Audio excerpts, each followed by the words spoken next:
तो तुम्हारे सामने सल्फ्यूरिक एसिड आने वाला है, देखो यहाँ पे। तो सल्फ्यूरिक एसिड के बारे में कल हम तुम लोग को 2-3 चीज बताए थे कि सल्फ्यूरिक एसिड को क्या बुलाते हैं, किंग ऑफ केमिकल्स बुलाते हैं। सल्फ्यूरिक एसिड को क्या बुलाया जाता है, किंग ऑफ केमिकल्स।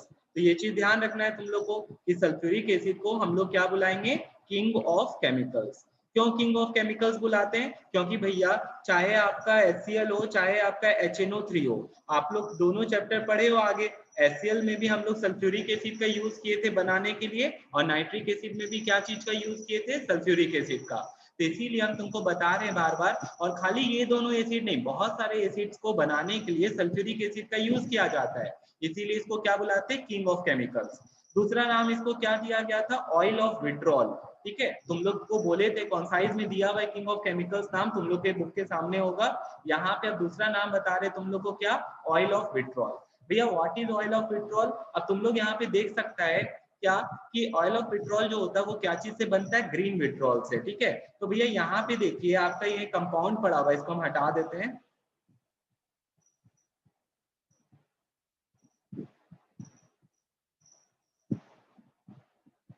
ठीक है, यहाँ पे तुम्हारा कंपाउंड पड़ा हुआ है क्या, ग्रीन विट्रॉल। तो ग्रीन विट्रॉल का फॉर्मूला क्या होता है, FeSO4.7H2O। FeSO4 क्या होता है, 7H2O। तो देख सकता है तुम लोग कि FeSO4.7H2O को तोड़ रहे हैं तो क्या दे रहा है, Fe2O3, SO2, SO3 और क्या दे रहा है, 14H2O। तो कल भी जो बात बताए थे, आज फिर वापिस से एक चीज को नोट कर लो तुम लोग जरा सा। क्या चीज भैया बताए थे, सल्फर डाइऑक्साइड और सल्फर ट्राइऑक्साइड में डिफरेंस। सबसे पहला चीज हम ये बताए थे कि नॉन मेटल के साथ जब भी ऑक्सीजन जोड़ेंगे तो मेरे को बताओ तो क्या बनता है नॉन मेटल के साथ ऑक्सीजन जोड़ने पे, अनुराग क्या बनता है नॉन मेटल के साथ ऑक्सीजन जोड़ने पे,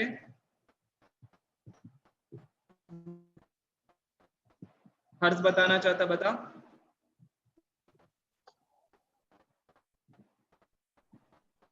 हर्ष बता क्या, नॉन मेटेलिक ऑक्साइड।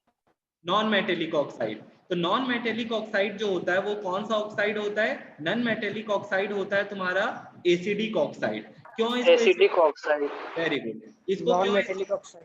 ठीक है, तो एसिडिक ऑक्साइड बुलाते हैं। तो क्यों इसको एसिडिक ऑक्साइड बुलाते हैं, चलो इसका कारण देखो। भैया sulphur is a non metal, जब इसके साथ O2 मिलाए तो ये क्या बना लेता है, SO2 बना लेता है। फिर दूसरा चीज देखो तुम लोग, ये SO2 के साथ हम और O2 मिलाए तब जाके ये क्या बनाता है, SO3। तो ये दोनों में कंफ्यूजन मत रखना, एक है सल्फर डाइऑक्साइड और एक है सल्फर ट्राइऑक्साइड। अब भैया यहाँ पे देखिए क्या होगा ना, सल्फर डाइऑक्साइड को उठा लीजिए और उसमें पानी डाल दीजिए, तो ये क्या बना लेता है, H2SO3 बना लेता है। SO3 को हम लोग कौन सा एसिड बुलाते हैं बताओ तुम ही लोग, भैया सल्फ्यूरस एसिड। कौन सा एसिड बुलाते हैं, सल्फ्यूरस एसिड। तो यहाँ पे देखो इसमें सफिक्स आ रहा है क्या, अस। ठीक है, और जब SO3 में जब पानी डालते हैं तब ये क्या बनाता है, H2SO4 बनाता है। तो यहाँ पे देख सकता है ये कहलाता है सल्फ्यूरिक एसिड। तो तुम लोग यहाँ पे देखो क्या बना के दे दिए तुम लोग को, सल्फ्यूरिक एसिड बना के दे दिए। तो पहला तो यही चीज सोचता है कि सल्फ्यूरिक एसिड कैसे बनता है, तो तुम बोल सकते हो कि सल्फर ट्राइऑक्साइड को पानी में मिला दीजिए भैया, सल्फ्यूरिक एसिड बन जाएगा। लेकिन कल भी हम तुम लोग को ये चीज बनाए थे, ये मेथड का यूज इसलिए नहीं करते हम लोग डायरेक्टली, क्योंकि यहाँ पे एसिड नहीं बन के क्या बनता है, ड्रॉपलेट्स बन जाता है। एसिड नहीं, एक्वा सॉल्यूशन नहीं बन के क्या बन जाता है, वहां पे ड्रॉपलेट्स बन जाता है, और ये हाईली एक्सोथर्मिक रिएक्शन प्रोड्यूस करता है, बहुत ज्यादा हीट भी लिबरेट होता है। तो इसीलिए सल्फर ट्राइऑक्साइड को हम लोग पानी के साथ जल्दी से नहीं मिलाते हैं। ठीक है, सल्फ्यूरिक एसिड बनेगा बट क्या हो जाएगा भैया, यहाँ पे बहुत सारा ड्रॉपलेट्स बनेगा और बहुत सारा हीट निकलेगा, तो इस चीज को ध्यान रखना। तो सबसे जनरल इक्वेशन जो बता रही है ऊपर देख ले, कंफ्यूजन मत रखना। नॉन मेटेलिक ऑक्साइड को क्या बुलाते हैं, एसिडिक ऑक्साइड बुलाते हैं। क्यों, क्योंकि भैया पानी के साथ मिलकर ये क्या बना लेता है, हमेशा एसिड बना लेता है। अब यहाँ पे देखो क्या बताता है,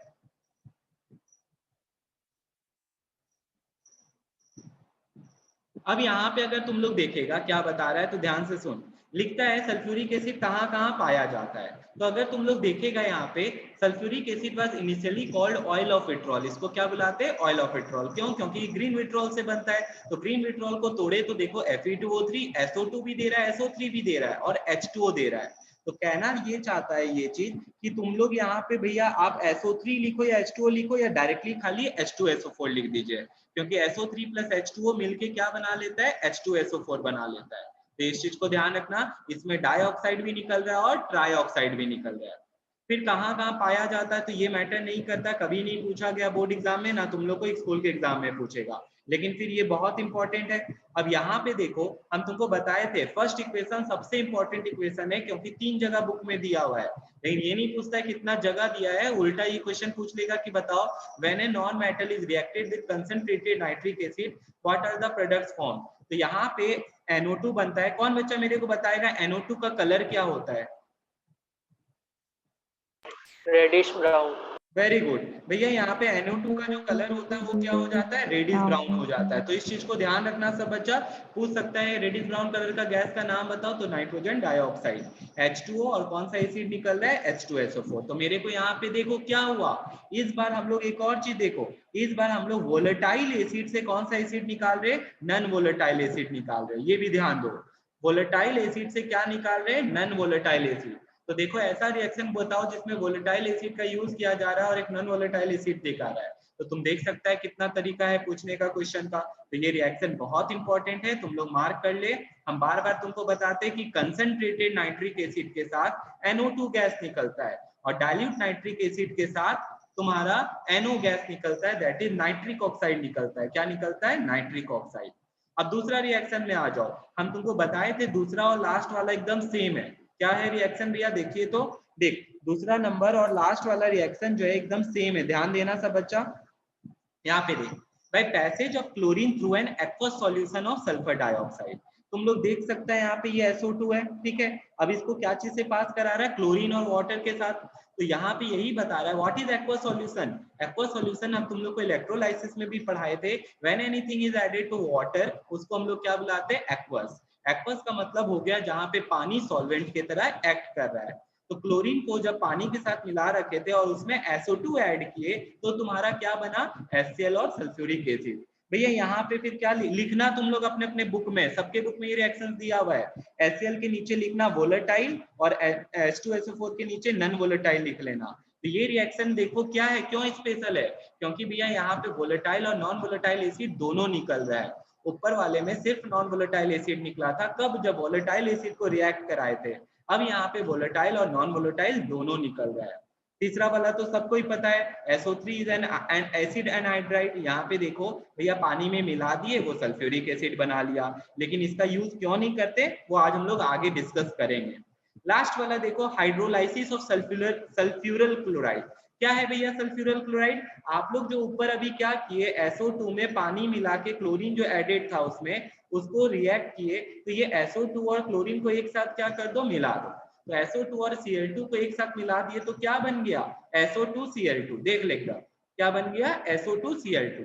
दोनों का रिएक्शन भी एकदम सेम है। ऊपर में भी 2 H2O है, नीचे में भी क्या है? 2 H2O है। ऊपर में भी 2 HCl है, नीचे में भी कितना है? 2 HCl है। यहाँ भी एक H2SO4 निकला, यहाँ भी एक H2SO4 निकला। तो सेम रिएक्शन है, बस नाम अलग अलग है। अगर हम तुमको बोल देंगे कि सल्फ्यूरल, देखो ये सब रिएक्शन जो है बुक में एक रिएक्शन है और इसका कोई ट्रिक नहीं है याद करने का, ये रटना पड़ेगा तेरे को। तो इसको देख ले, एक बार देखेगा ही तो याद हो जाएगा तुम लोग को। तो ये चीज ध्यान रखना, सल्फ्यूरल क्लोराइड अगर होगा तो हम तुमको ऐसे ही करके दे देंगे। पहला ही पार्ट में लिख देंगे, write a balanced equation by showing hydrolysis of sulphuryl chloride. तो हाइड्रोलाइसिस लिख दिए, इसका मतलब ये पानी के साथ रिएक्ट करने वाला है। हाँ करने वाला है, तो रिएक्ट करा दीजिए। तो SO2Cl2 प्लस H2O अगर रिएक्ट कराए तो क्या दिया? H2SO4 plus 2HCl। तो इस चीज को ध्यान रखना है। यहाँ पे ये 4 तरीका बताया है जिससे हम लोग क्या कर सकते हैं? सल्फ्यूरिक एसिड बना सकते हैं। आज हम तुमको बताने जा रहे हैं इसका इंडस्ट्रियल मेथड, कैसे इंडस्ट्रीज में सल्फ्यूरिक एसिड बनाया जाता है, कैसे फैक्ट्रीज में सल्फ्यूरिक एसिड बनाया जाता है। तो चलो इसका प्रोसेस का नाम सबसे पहले बोलते हैं। चलो मेरा क्वेश्चन तुम लोग से वापस, मेरे को जो बताना चाहता है वो लोग हाथ उठाना सिर्फ, ठीक है? हम देखना चाहते हैं किसको किसको याद है। मेरे को बताओ, what is name the industrial process of formation of ammonia.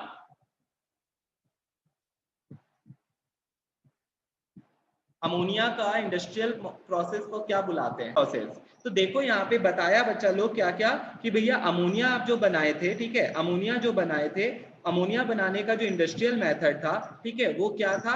आपका हेबर्स प्रोसेस। हेबर्स प्रोसेस में बहुत सारा कंडीशन है और इंपॉर्टेंट भी है। N2+3H2 भैया क्या दे देता है? अमोनिया दे देता है। इसमें क्या क्या कंडीशन था? 450 से 500 डिग्री टेम्परेचर चाहिए, फिर तुम्हारा 200 से 900 प्रेशर चाहिए, फाइनली डिवाइडेड आयरन चाहिए, कैटलिस्ट लिखे तो थे, हाँ आ गया यहाँ पे देख, ठीक है। फाइनली डिवाइडेड आयरन चाहिए, कैटलिस्ट तुम्हारा, तो ये सब चीज, प्रमोटर मॉलिब्डेनम चाहिए, तो ये सब कंडीशन बताए थे। उसी तरह तुमसे अभी पूछे नाइट्रिक एसिड बनाने का तरीका को क्या बुलाते हैं, तो तुम ही लोग बोला भैया इसको ऑस्टवाल्ड प्रोसेस बुलाते हैं। क्या बुलाते हैं? ऑस्टवाल्ड प्रोसेस। अब उसी तरह हम तुमसे पूछ रहे हैं कि H2SO4 बनाने का प्रोसेस को क्या बुलाते हैं, तो इसको हम लोग बुलाते हैं कॉन्टेक्ट प्रोसेस, ठीक है। तो आज हम तुमको बताने वाले हैं कॉन्टेक्ट प्रोसेस के बारे में। ये सिलेबस में नहीं है, पहले ही बता देते हैं, ठीक है। कॉन्टेक्ट प्रोसेस सिलेबस में नहीं है, इसका ये कुछ भी नहीं पूछा जाता है, लेकिन रिएक्शन जरूर कर लेना स्कूल के एग्जाम के लिए। तो चलो देखो यहाँ पे ये क्या है, ध्यान से देखना, समझ जाओ। सबसे पहले तो पूरा अरेंजमेंट देख, कौन कौन सा टावर है, कैसे कैसे यहाँ पे प्यूरिफिकेशन हो रहा है, ये सारा चीज देख सकता है तुम लोग। यहाँ पे देखिए भैया क्या हो रहा है, बी तुमको साफ साफ दिख रहा है कि वहां पे कोई चीज जल रहा है। ऊपर से यहाँ पे स्टीम, मतलब यहाँ से कोई स्प्रे लगा हुआ है, ठीक है, जिससे पानी नीचे की तरफ गिर रहा है। यहाँ पे भी फिर देखिए भैया स्प्रे लगा हुआ है, स्प्रिंग लगा हुआ है, जो कि सल्फ्यूरिक एसिड का है यहाँ पे। इसके पहले वाटर है, फिर यहाँ पे देखिए ऐसे करके कुछ लेयर में पैक्ड है, फिर यहाँ पे एक अलग सा टावर है। तो ये देखो ये अलग अलग क्या है, तुम्हारा अरेंजमेंट्स है। तो स्टार्ट करते हैं हम लोग, यहाँ से क्या लिखा हुआ है ध्यान से सब बच्चा सुनना। पार्ट्स ऑफ द यूनिट लिखता है प्रोडक्शन ऑफ सल्फर डाइऑक्साइड। तो सबसे पहला जो है वो है ब्लोअर, ठीक है। सबसे पहला जो है वो क्या है, blower for passage of purified air और ऑक्सीजन। तो सीधा सा बात है, इससे इसको क्या मिला, एयर मिल गया, ठीक है भैया। एयर का काम क्या आता है, तो एयर का एक ही काम आता है भैया, कोई चीज को जलाने में वो हेल्प करता है। एयर का जो सबसे इंपॉर्टेंट कंस्टिट्यूएंट है ऑक्सीजन, उसका जरूरत पड़ा हमको कोई चीज को जलाने में। नेक्स्ट प्रोसेस दिख ही रहा है कि यहाँ पे कोई चीज जल रहा है। बी लिखता है सल्फर और पराइड बर्नर। हम कल भी बताए थे कि आयरन पैराइड का यूज किया जाता है सल्फर डाइऑक्साइड प्रोडक्शन के लिए, तो आयरन पैराइड का यूज कर रहा है। यहाँ पे क्या जल रहा है, आयरन पैराइड। तो आयरन पैराइड जो है वो FeS2 होता है, ये ध्यान रखना। जब हम तुम लोग को मेटलर्जी पढ़ाएंगे तब भी ये चीज बताएंगे, तो अभी यहाँ पे बस इतना सा ध्यान रखना, ये है आयरन पैराइड। प्यूरिफिकेशन यूनिट आया, देखना CDEFGH तक जो है प्यूरिफिकेशन यूनिट है। यहाँ से यहाँ तक ये जो है सबका सब क्या है, प्यूरिफिकेशन यूनिट है। यहाँ पे जो भी इम्प्यूरिटीज होगा उसको क्या कर लिया जाएगा, हटा लिया जाएगा। अगर इम्प्यूरिटीज को नहीं हटाएंगे तो भैया मेरा रिएक्शन क्या हो जाएगा, डिले हो जाएगा, हैम्पर कर जाएगा, या मेरा यील्ड कम हो जाएगा। जो चीज निकालना है उसका प्रोडक्शन क्या हो जाएगा, कम हो जाएगा। तो सबसे पहला काम हम लोग को यही चीज करना है कि इम्प्यूरिटीज को क्या कर देते हैं, हटा देते हैं।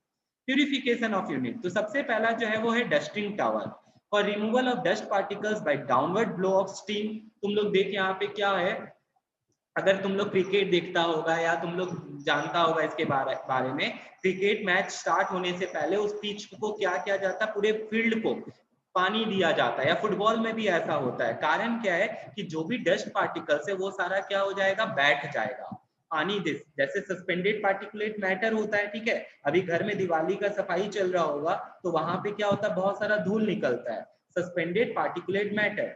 खिड़की पे से देख सकते हो, अगर धूप का रोशनी आ रहा है तो बहुत सारा धूल दिखाई दे रहा होगा। Those are suspended particulate matter. अगर पानी छिड़क दिया जाए भैया तो पानी के साथ ये क्या हो जाएगा, सेटल कर जाएगा। तो यहाँ पे पहले डस्ट पार्टिकल को हटा रहे, कैसे, by downward blow of steam. दूसरा क्या है, कूलिंग पाइप, ठीक है। तो भैया ये बर्नर से निकलेगा तो गर्म निकलेगा, तो इसको ठंडा भी करना है, हाँ कर दे। फिर है स्क्रबिंग टावर। स्क्रबिंग टावर में क्या हो रहा है, for further removal of impurities and dust particles by downward spray of water. तो ई में वापिस से क्या हो रहा है, पानी छिड़का जा रहा है, ठीक है भैया। एफ पे एक बार ध्यान देना और अंडरलाइन भी करना। एफ पे अगर तुम लोग देखोगे, for drawing moist gases bye downward spray of sulphuric acid. यहाँ पे एक चीज अजीब सा क्या है, देख कौन बच्चा बता सकता है। यहाँ पे अजीब यही है कि भैया सल्फ्यूरिक एसिड को बनाने के लिए सल्फ्यूरिक एसिड का ही यूज कर रहे हैं, सल्फ्यूरिक एसिड ही चाहिए मेरे को, और सल्फ्यूरिक एसिड को ही छिड़क रहे हैं यहाँ पे। तो क्यों छिड़क रहे हैं यहाँ पे सल्फ्यूरिक एसिड का कौन सा प्रॉपर्टी का यूज किया जा रहा है, तो यहाँ पे सल्फ्यूरिक एसिड का डिहाइड्रेटिंग प्रॉपर्टी यूज कर रहा है, कि जो भी एक्स्ट्रा मॉइस्चर होगा वो उसको क्या कर लेगा, dehydrating. Very good, drying agent. हाँ, ड्राइंग एजेंट और डिहाइड्रेटिंग अलग अलग होता है, तो ठीक है तुम ड्राइंग एजेंट बुलाओ। यहाँ पे डिहाइड्रेटिंग नहीं होगा, कारण है ये केमिकल चेंज नहीं ला रहा है, फिजिकल चेंज ला रहा है। तो काम ड्राइंग और डिहाइड्रेटिंग का एक ही है कि मॉइस्चर एब्जॉर्ब करेगा। तो यहाँ पे ज्यादा बेटर यही रहेगा कि ड्राइंग एजेंट की तरह एक्ट कर रहा है।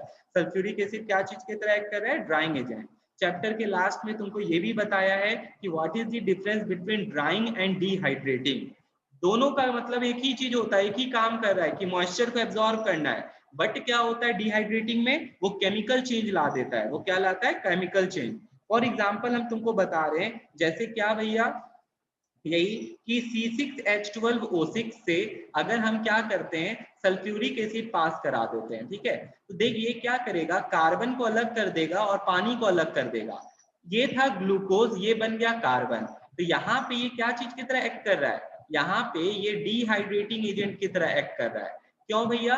क्योंकि देखो यहाँ पे क्या हुआ, केमिकल चेंज हो गया, कार्बन में बन गया। ये ग्लूकोज था, ये कार्बन में चेंज हो गया, तो मॉइस्चर को भी एब्जॉर्ब किया। तुम देखो पानी अलग हो गया, और यहाँ पे ये कार्बन को भी, ग्लूकोज को भी तोड़ दिया। तो ये डिहाइड्रेटिंग नेचर हो गया। लेकिन ड्राइंग नेचर क्या होता है भैया? फिजिकल चेंज लाएगा। जो पहले था बाद में भी वही गैस है, बस अंतर यही हुआ कि उस गैस से पानी खींच लिए, मॉइस्ट गैस को क्या कर दिए, उसको हम लोग पानी उसका खींच लिए। तो जब सिर्फ फिजिकल चेंज आता है तब हम लोग उसको ड्राइंग बुलाते हैं। तो यहाँ पे जो गैस जा रहा है, यहाँ पे ध्यान देना, यहाँ पे जो गैस जा रहा है उससे सिर्फ मॉइस्चर खींचता है। इसीलिए यहाँ पे ऊपर ही लिख ले कि सल्फ्यूरिक एसिड जो होता है वो क्या चीज की तरह एक्ट कर रहा है? ड्राइंग एजेंट की तरह एक्ट कर रहा है, ठीक है। अब डिहाइड्रेटिंग वर्ड यूज करना गलत हो जाएगा वहां पे, तो इस चीज का ध्यान रखना तुमको। मेरा आवाज आ रहा है तुम लोग को? मेरा आवाज आ रहा है? हाँ भैया। भैया ओके, ठीक है। तो यहाँ पे ध्यान देना, इसको मिटा देते हैं हम पूरा।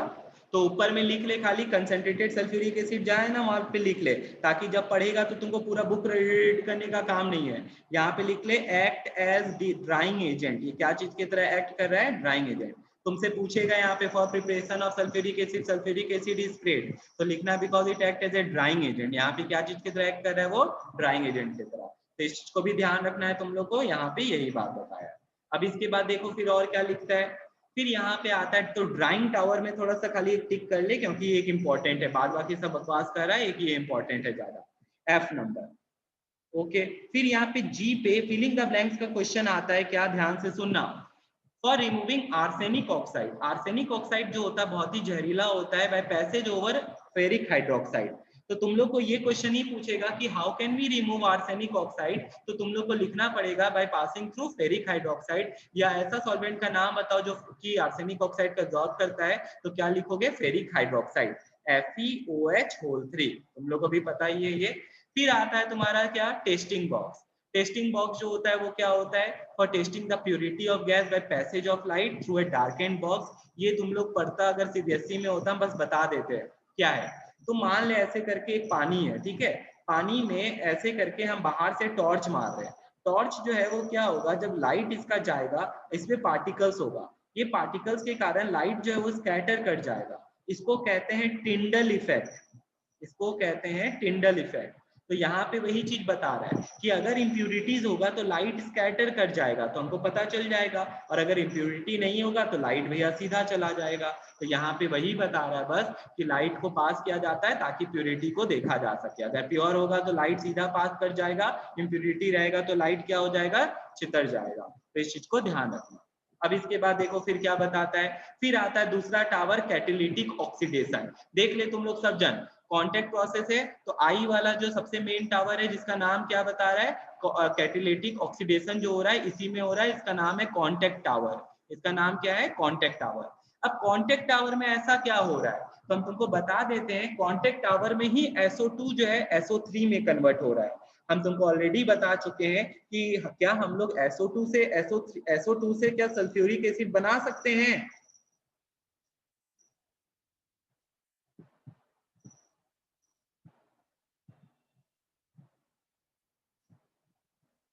नहीं भैया। ठीक है, तो नहीं बना सकते हैं। तो हम लोग क्या कर रहे हैं यहाँ पे? हम लोग यहाँ पे यही काम कर रहे हैं, ध्यान देना कि पहले SO2 को कन्वर्ट करेंगे SO3 में and then when we add it to water ये क्या चीज में चेंज हो जाएगा, सल्फ्यूरिक एसिड में चेंज हो जाएगा।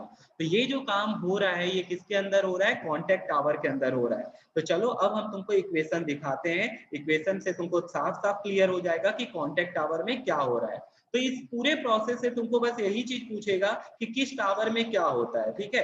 तो सबसे पहला तो तुम्हारा आया प्रोडक्शन ऑफ SO2, जिसको हम लोग यहाँ पे बताए कौन सा पाराइड बर्नर, वहां पे क्या होता है भैया, यहाँ पे यही चीज तुमको दिखाना है, इसमें रिएक्शन दिखाना है। तो रिएक्शन समरी करके भी दिया हुआ है दोनों बुक में, तुम लोग अपने पिंक बुक में देखो, राइट साइड में कॉलम पेज, राइट पेज में तुम्हारा कॉलम में दिया हुआ होगा और यहाँ पे भी दिया हुआ है। एक मिनट बस खुल जाए,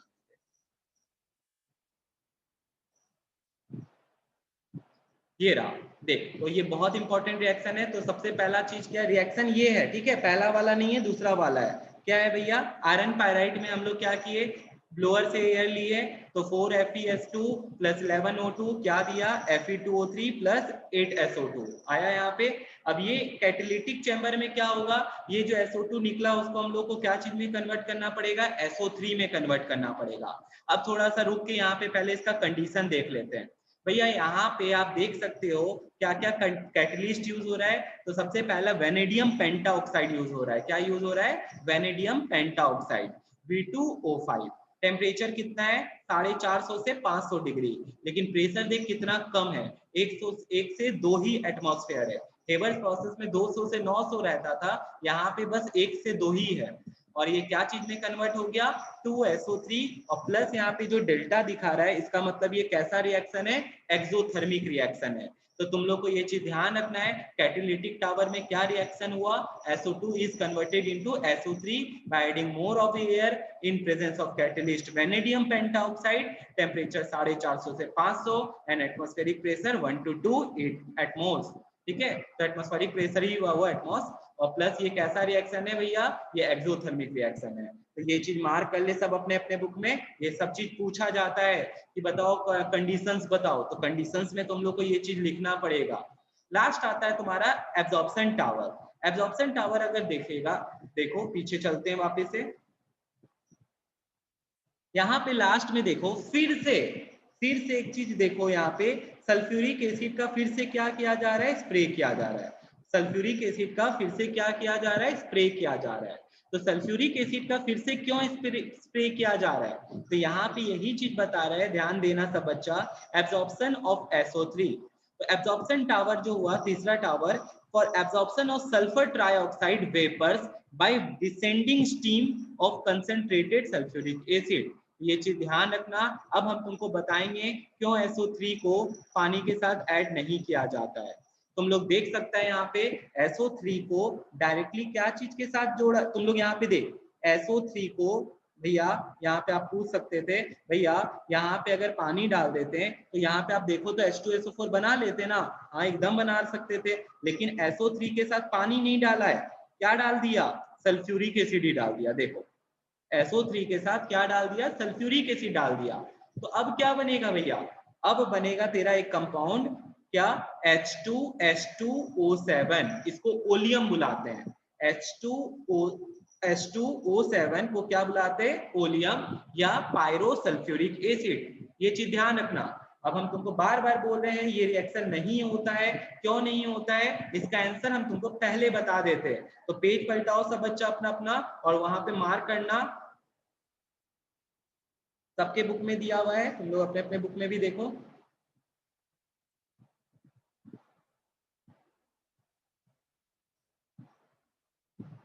यहाँ पे देख आगे क्या बताता है, यहाँ पे लिखता है क्या, ध्यान से देखना, लिखता है यहाँ पे कांटेक्ट टावर में, ध्यान से सुनना, एक पेज और,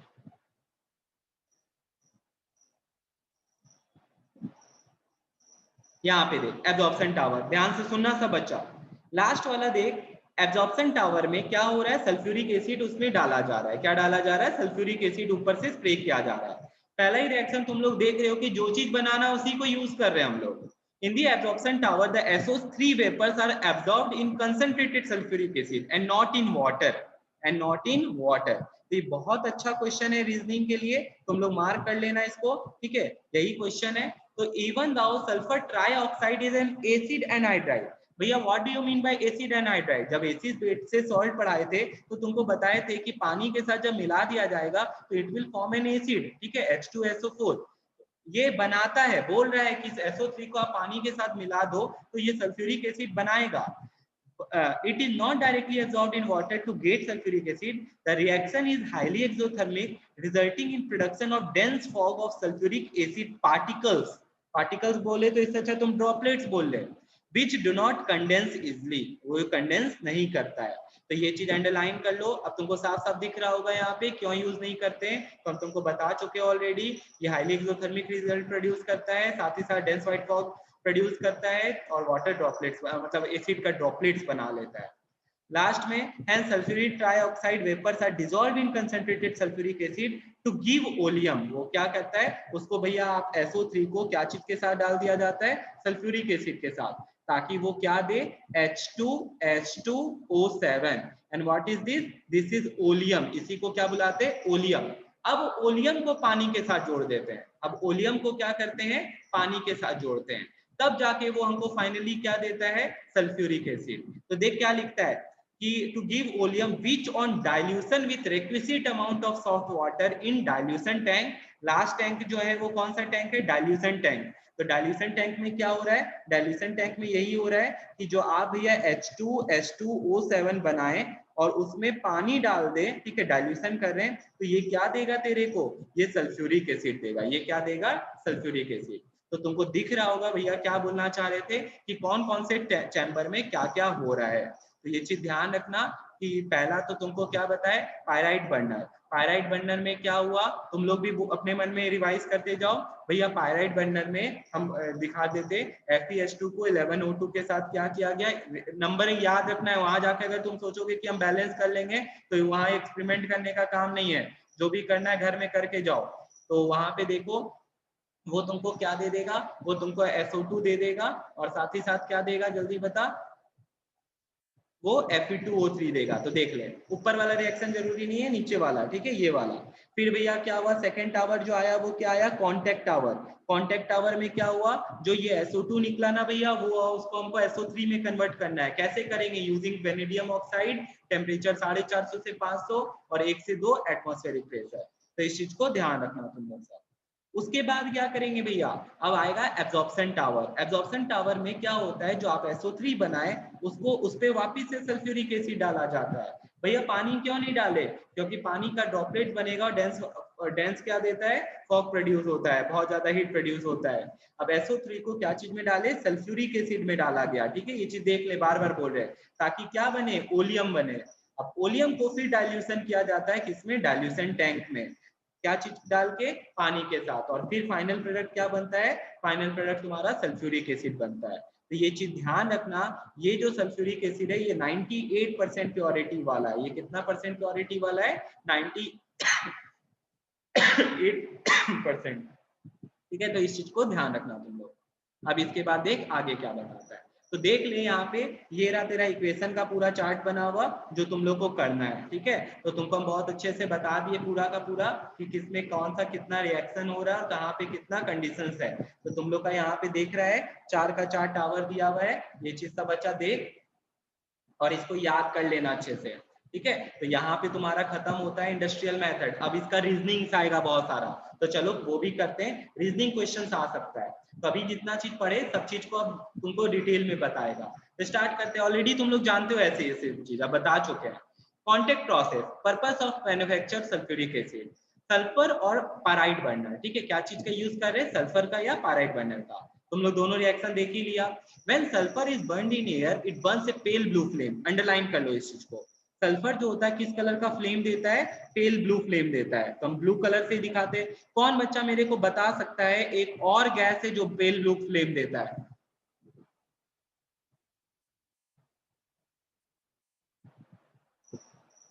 कोई बच्चे को याद है, पेल ब्लू फ्लेम और एक कलर का गैस देता है, तुम लोग पढ़ा है।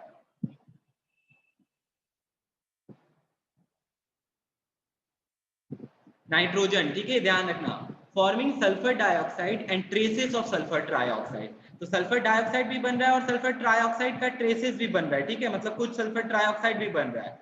बर्निंग ऑफ सल्फर और iron pyrite in oxygen is preferred to purified air since heat energy is wasted in heating the unreactive nitrogen component of air. अब देख यहाँ पे एक बहुत अच्छा बात बोलता है यहाँ पे कि बर्निंग जो होता है in oxygen is preferred to purified air. अब यहाँ पे पूछा जा सकता है why purified air is taken. Purified air लेने से ये फायदा मिला कि वहां पे ऑक्सीजन जो है वो ज्यादा रहता है। मेरा काम मोटिव है वहां पे क्या कि सिर्फ वहां पे उसको जलाना है तो उसमें अगर एयर लेंगे तो नाइट्रोजन भी रहेगा, नाइट्रोजन एयर को क्या करता है डाइल्यूट कर देता है, तो तुम्हारा फ्यूल का वेस्टेज होगा। तो इसीलिए डायरेक्टली क्या करो, नाइट्रोजन हटा दो, प्यूरिफाइड एयर ले लो, ठीक है। जैसे डिस्टिल्ड वाटर होता है उसी तरह प्यूरिफाइड एयर होता है, उसमें ऑक्सीजन ज्यादा होता है जिससे तुम्हारा क्या होगा, एनर्जी फ्यूल भी बचेगा। यहाँ पे ये चीज का भी ध्यान रखना।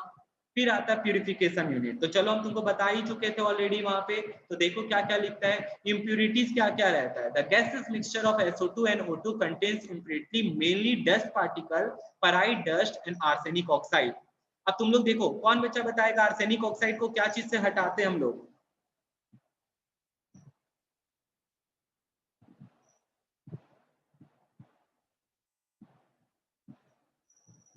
FeOH3, ठीक है, क्या चीज से हटाते हैं, FeOH3। मेरा आवाज आ रहा है ना तुम लोग को? हाँ भैया। तो बोलता क्यों नहीं कुछ भी, अभी पढ़ाए थे। आर्सेनिक ऑक्साइड को क्या चीज से हटाते हैं हम लोग, FeOH3 से हटाते हैं, ठीक है। देखिए यहाँ पे लिखा हुआ ये, तो हम तुमको बोल ही दिए थे कि आता है ये तुम्हारा क्या चीज में, ये आता है तुम्हारा फिलिंग द ब्लैंक्स में। अब reason for removal of impurity, ये देखो कि इम्प्यूरिटी को क्यों हटाया जाता है। The impurities, if not removed, tend to deactivate or poison the catalyst and thereby reduce its efficiency। तो हम ऑलरेडी बता दिए तुम लोग को कि उसकी एफिशिएंसी को क्या कर देता है, घटा देता है। तो इसी को बुलाता है क्या, पॉइजन दी कैटलिस्ट। पॉइजन का मतलब यही हुआ कि उसकी एफिशिएंसी को घटाना, उसकी एफिशिएंसी को क्या करता है, घटा देता है। तो इस चीज को ध्यान रखना। फिर आता है तुम्हारा क्या, कॉन्टेक्ट टावर। अब चलो देखो कॉन्टेक्ट टावर में क्या होता है। तो कॉन्टेक्ट टावर में क्या लिखता है, यहाँ ध्यान देना। The gaseous mixture of sulfur dioxide and oxygen for catalytic oxidation of sulfur। Contact tower में सबसे पहले तुम ही लोग बताओ क्या हुआ।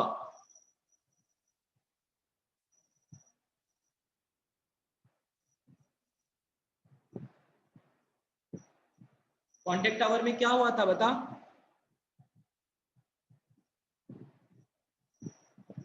Sulfur dioxide burns in oxygen to give SO3।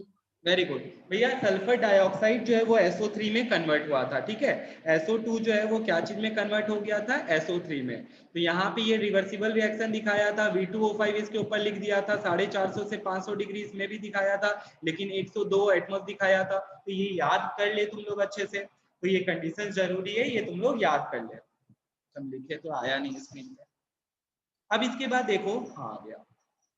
अब इसके बाद देखो फिर क्या लिखता है। तो कॉन्टेक्ट टावर का बस यही काम है, इसमें कोई भी तुम्हारा और अलग से एक्सप्लेनेशन नहीं है। अब रीजनिंग का क्वेश्चन क्या है, तो यहाँ पे जैसे हम जो टिक करवाए थे वहां पे रीजनिंग लिख ले RSN, किसमें, सेकंड वाले में, reason for removal of impurity. Impurity को हटाने का क्या रीजन था, ठीक है। तो ये रीजनिंग का एक क्वेश्चन है, इसको ध्यान रखना ताकि वहां पे क्या नहीं हो, पॉइजन द कैटलिस्ट नहीं हो, जिसके कारण से एफिशिएंसी घट जाता भैया। अब इसके बाद देखो फिर आगे क्या बता रहा है। फिर आता है वेनेडियम पेंटाऑक्साइड को क्यों प्रीफेयर किया गया, सुनना ध्यान से। Vanadium pentoxide is preferred to platinised asbestos as a catalyst since it is comparatively cheaper. या प्लैटिनम जो है सोना से भी महंगा आता है, वेनेडियम पेंटाऑक्साइड जो है सस्ता है, ठीक है। तो इसीलिए हम लोग ज्यादा चीपर वाले को यूज कर लिए। लेस इज द पॉइजन और सस्पेक्टेबल टू इम्प्यूरिटी, और इम्प्यूरिटी का असर भी नहीं होता है इस पे। तो ये चीज ध्यान रखना, दोनों ही बात है। वेनेडियम पेंटाऑक्साइड को क्यों प्रेफर किए, तो यहाँ पे लिख ले, ये रीजनिंग का एक क्वेश्चन हो सकता है, तो ध्यान रखना, because it is cheaper and less easily poison. Promoter में क्या यूज करते हैं, अब देख प्रमोटर वहां पे नहीं लिखा हुआ था, यहाँ पे बताया vanadium pentoxide is compressed into threaded threads and mixed with the promoter usually potassium oxide. अब यहाँ पे ये आया है, देख वहां पे आगे नहीं लिखा था। K2O जो है वो क्या चीज की तरह यूज किया जा रहा है, प्रमोटर की तरह, ठीक है। हम तुम लोग के लिए कैटलिस्ट है, देख क्या बोलता है आगे। तो यहाँ पे ये चीज बताया, प्रमोटर में एक नाम आया यहाँ पे, ठीक है। क्या नाम बताया तुम लोग को, पोटेशियम ऑक्साइड। तो मार्क कर लो इस चीज को। हम बता रहे थे प्रमोटर क्या होता है, तो प्रमोटर भैया वो होता है जो कैटलिस्ट की भी इफिशिएंसी को क्या करे, बढ़ाए। ठीक है, जो कैटलिस्ट की भी इफिशिएंसी को बढ़ाता है उसको हम लोग क्या बुलाते हैं, प्रमोटर बुलाते हैं। तो यहाँ पे ये चीज ध्यान रखना, लिखा हुआ है देख ले, enhances the activity of catalyst, catalyst की एक्टिविटी को भी क्या करता है, बढ़ाता है। तो क्या है यहाँ पे प्रमोटर, K2O, ध्यान रखना। उसके बाद कैटलिस्ट ओनली इनिशियली हीटेड, तुम देखा था जो रिएक्शन हुआ था तो उसमें प्लस डेल्टा का साइन था, तो इसका मतलब वो एक्सोथर्मिक रिएक्शन था। ऐसा बहुत सारा चीज पढ़ चुके हैं कि सिर्फ इनिशियली हीट करते बाद में हीट नहीं करते हैं। क्यों? क्योंकि बाद में हीट करेंगे तो क्या हो जाए भैया ऑलरेडी इसका ये जो रिएक्शन है वो क्या है, एक्सोथर्मिक, एक बार हीट करेंगे काफी है, उसके बाद हीट करना नहीं पड़ता है। The mass being porous facilitates the access of gas in the interior of the granules. The catalyst mass is only initially heated electrically. Since the catalytic oxidation of sulfur dioxide is an exothermic reaction, देखा गया यहाँ पे, further heat is not needed, required. तो ये चीज ध्यान रखना, वो टेम्परेचर मेंटेन करके रखता है क्योंकि रिएक्शन एक्सोथर्मिक है, इसीलिए बस हमको एक बार इनिशियली हीट करना पड़ता है। तो ये चीज हम लोग ऑलरेडी भी बहुत सारे एक्सपेरिमेंट में पढ़ चुके हैं, यहाँ पे भी वही बात बता रहा है। अब इसके बाद देखो फिर क्या बात बताता है दूसरा इंपॉर्टेंट, फिर लिखता है the temperature used in the catalytic oxidation of SO2 is around 450 to 500, तुम लोग को पता ही है। अब यहाँ पे देख क्या लिखता है, दूसरा चीज मार्कर, ली चैटेरियर एक साइंटिस्ट थे, वो क्या बताए थे, ध्यान सुनना। An exothermic reaction is favoured, ठीक है, exothermic that is higher yield of the product sulphur trioxide by lowering the temperature. भैया आपका आवाज क्लियर नहीं है। अभी आ रहा है आवाज ठीक से? हाँ भैया अब ठीक है। ठीक है ना, ओके। हाँ भैया। हाँ, तो हम यही बोल रहे थे, an exothermic reaction is favoured that is higher yield of product sulphur dioxide by lowering the temperature.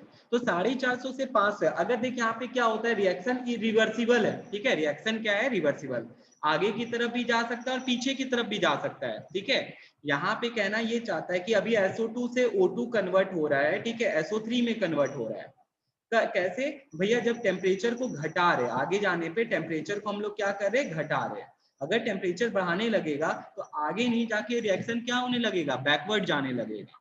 तो ये चीज ध्यान रखना, if the temperature is too low the reaction tends to slow down, a raise of temperature of 10 degree doubles the speed of reaction। तो ये इसका optimum temperature है कि 450 से 500 के बीच में ही रखना है, इससे ज्यादा या इससे कम करेंगे तो यहाँ पे क्या हो जाएगा, रिएक्शन का स्पीड क्या हो जाएगा, कम हो जाएगा। ये चीज ध्यान रखना, और कुछ नहीं है। इसको भी हटा देते हैं। अब इसके देख बात क्या है, प्रेशर। तो सेम वही ली चैटेरियर प्रिंसिपल क्या कहता है, the forward reaction is favoured by increasing the pressure. यहाँ बोला टेम्परेचर को घटाना पड़ता है, ठीक है, और यहाँ पे क्या बोलता है, प्रेशर को बढ़ाना पड़ता है।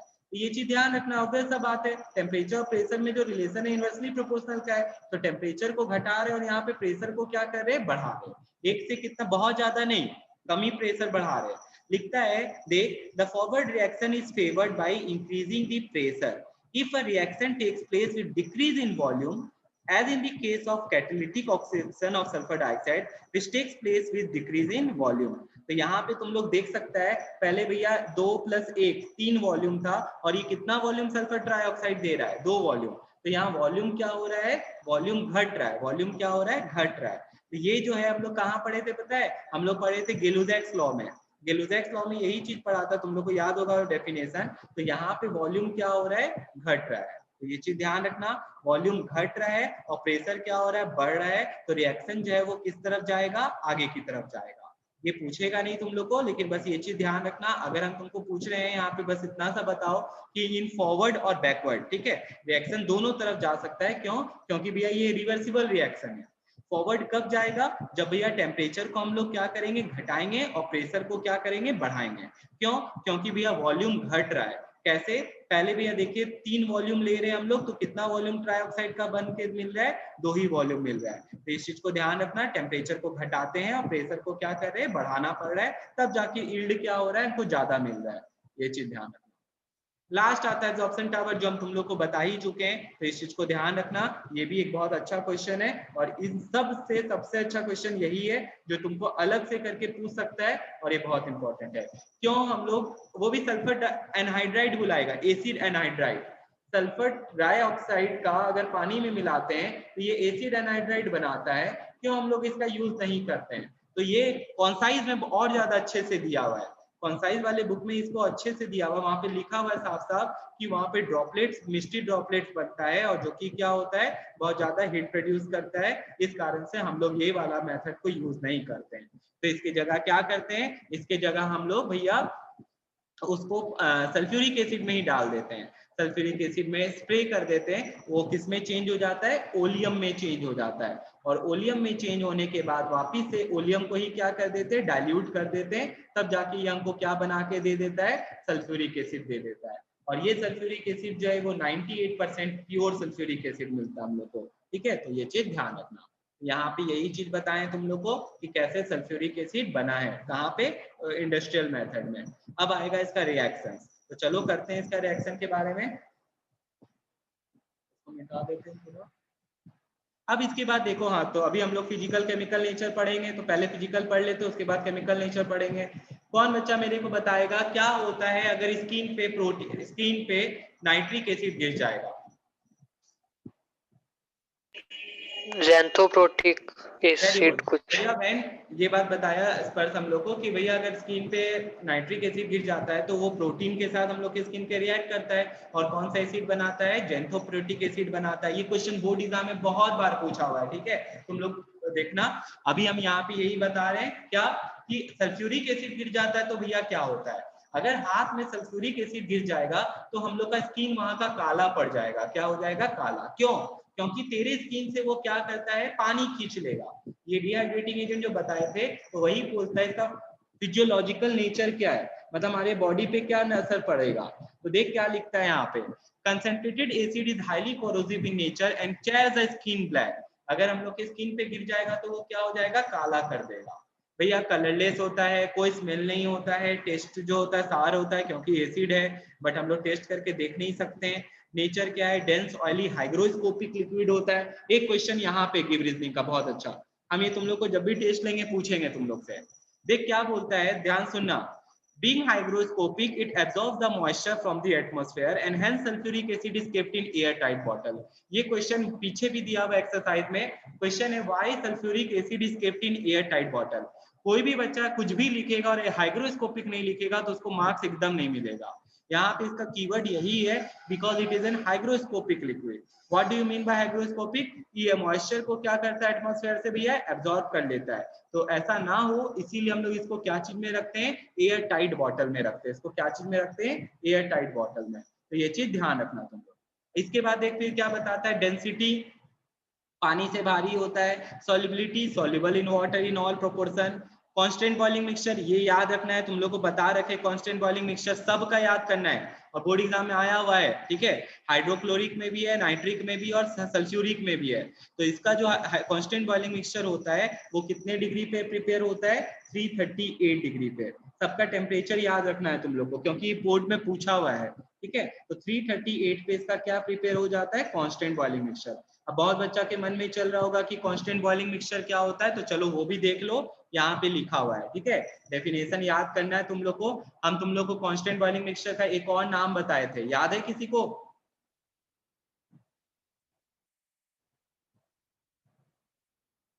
एजिट्रोप, ठीक है। कांस्टेंट बॉइलिंग मिक्सचर को क्या बुलाया जाता है, एजिट्रोप बुलाया जाता है। ये चीज ध्यान रखना। क्या होता है कि एक बीकर ले लिए, दोनों को मिल डाल दिए, इसमें एसिड को भी डाल दिए और पानी को भी डाल दिए, ठीक है। एसिड भी डाल दिया और क्या डाल दिए, पानी भी डाल दिए।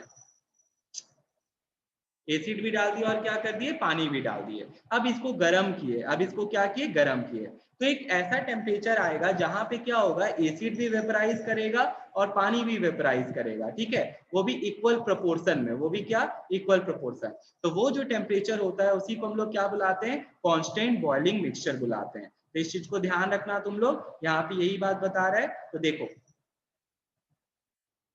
क्या लिखता है, a constant boiling mixture is one which boils without change in composition, hence on boiling the above mixture evolves out the vapors of both acid and water in same proportion as in liquid mixture।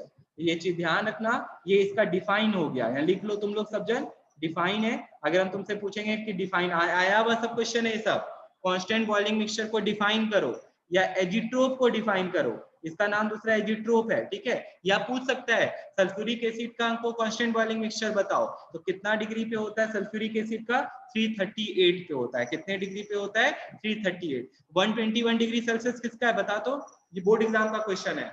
MCQ में ऐसे question पूछा था कि बताओ HCl दिया हुआ है, H2SO4 दिया हुआ है, HNO3 दिया हुआ है और नन ऑफ दी अबव। ये हम तुम्हारा स्कूल का नहीं बोल रहे हैं, बोर्ड एग्जाम में एमसीक्यू 3 साल से डालने लग गया, पहला 10 क्वेश्चन एमसीक्यू डालता है बोर्ड एग्जाम में।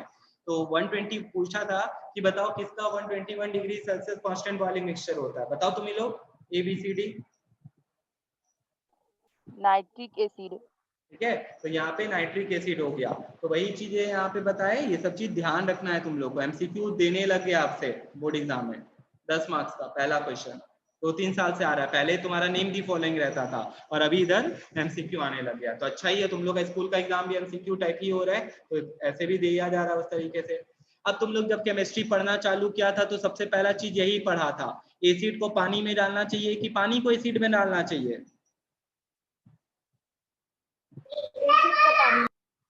ठीक है, तो एसिड को पानी में डालना चाहिए। क्यों भैया, पानी को अगर एसिड में डालेंगे तो क्या हो जाएगा, बहुत ज्यादा हीट इवॉल्व होगा। लेकिन अगर हम पानी में एसिड डालेंगे तो क्या होगा, जो भी हीट इवॉल्व वो भी धीरे धीरे करके, ये नहीं कि पूरा एक बार में डाल दो, तब तो भैया वही बात हो गया।